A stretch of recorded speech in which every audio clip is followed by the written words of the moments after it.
سلام آقای احمدی. سلام اسدی. آقا اسدی شما نگاه کن. صدا نداد درسته؟ بله درست. چرا باید ساعت 2:30 اینو جا بذارم صداش بیاد؟ آقای احمدی تو رو خدا ببخشید این چه کاریه میکنید؟ آسی کردید ما رو. اینو بردار بذار. صدا نداره آقا. ببخشید من معذرت میخوام. هر روز مگه اینو باید جا به جا کنی اصلا؟ تو بگو جاش کجاست من بیام بذارم. آقا نه آقا تو رو خدا بگو کجاست من بیام بذارم بدون صدا.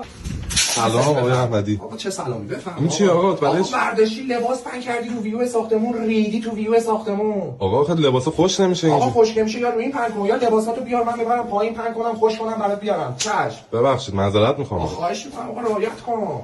سلام آقای احمدی. بفرمایید. مرسی برای چی؟